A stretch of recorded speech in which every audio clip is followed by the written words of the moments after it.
This may be 20 years late, but I don't like how Batman The Dark Knight depicts schizophrenia. There's a major stigma on people with schizophrenia there that seems rather cruel.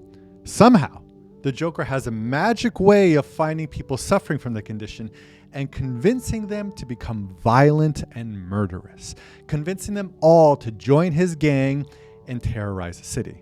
Now, from the diagnosed schizophrenics that I know and from hearing about what their lives are like, I don't think the Joker would be all too successful in convincing them. What's the Joker's recruiting process look like? Just go to a mental asylum and convince people to sew bombs into their stomachs? This sounds like a very unbalanced and unempathetic way to think about mental unwellness. In movies like these, there's a clear line between good guys and bad guys that doesn't represent what our world is like at all. There are no good guys and bad guys.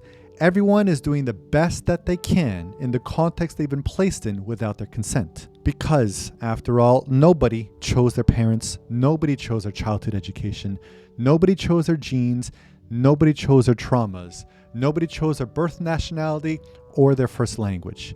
I think hero movies keep us in this worldview of good versus evil, right versus wrong, and don't teach us any empathy or conflict resolution skills apart from punch people you disagree with in the face. And I think that the wiser we all become, the more media literate, the more bored we are with these kinds of movies and strawman conflicts. Imagine if the Joker, instead of recruiting schizophrenics, recruited people with autism. How would the movie be received then? It would seem rather tasteless, I think.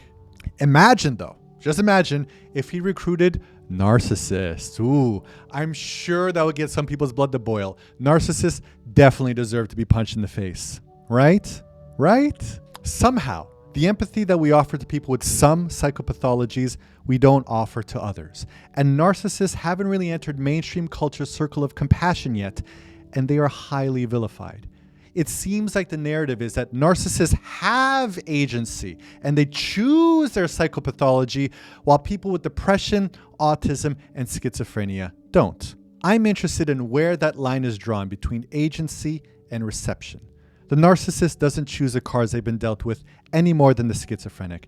And I wonder if in 20 years we're going to look back on our thoughts of narcissists the way that we look back at The Dark Knight and say, oof, that didn't age well.